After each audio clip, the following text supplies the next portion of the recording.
For all of that, we go to Nicaragua to speak with journalist Stephen Sefton. Stephen, first let's start with this referendum in Venezuela. Okay, well, that referendum was a very important event, both in terms of Venezuela's domestic politics and also to a certain extent in terms of what's going on in the region. In terms of US intervention, the referendum was on the question of whether or not the Venezuelan population support the government of Nicolas Maduro's position over the territorial dispute that Venezuela has with Guyana over an area called Essequibo, which is on the frontier between Venezuela and Guyana. Venezuela is insisting that the dispute be settled via bilateral negotiation, and Guyana, strongly influenced by the money that it's been getting from Exxon, the big oil company that is very interested in the hydrocarbon deposits in the Essequibo region. Guyana is trying to take Venezuela to the International Court of Justice and thus violate an agreement from 1966 in which they committed to a bilateral negotiated settlement.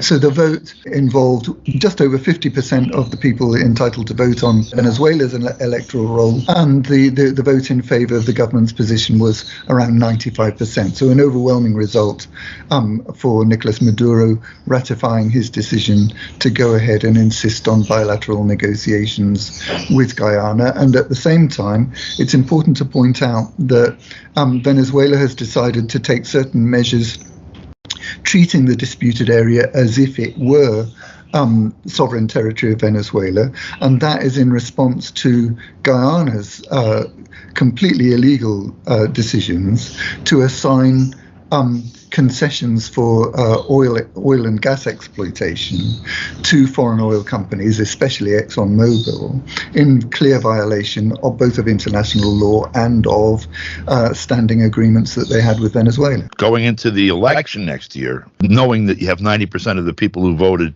standing behind you, it gives you a decent amount of leverage to go in and play hardball, and it looks like that's what's intended.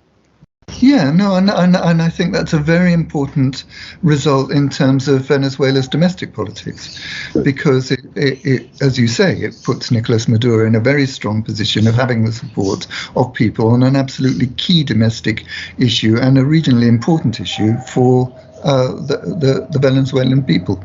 Yep, and then of course, with Venezuela having further protection basically of its sovereignty as against the United States by strengthening the position of the ruling government, and then having that government in a position to push back against the U.S. attempt to grab the oil that belongs to Venezuela and that is being claimed by Guyana. That has more than just local implications or national implications for Venezuela, but the whole region and really the whole global geopolitical. Oh yeah, absolutely, Don. I think you're right. You're absolutely right to insist on that, because what's happening in that dispute is just yet one more example of United States and European, in fact, intervention in the region. In an effort to prevent the region's development, to prevent the region's integration for the benefit of the populations of the countries in the region, in order to loot the region of its natural resources and maintain the region under the foreign policy dominance of the United States and to a lesser extent Europe. And we can see that in so many contexts.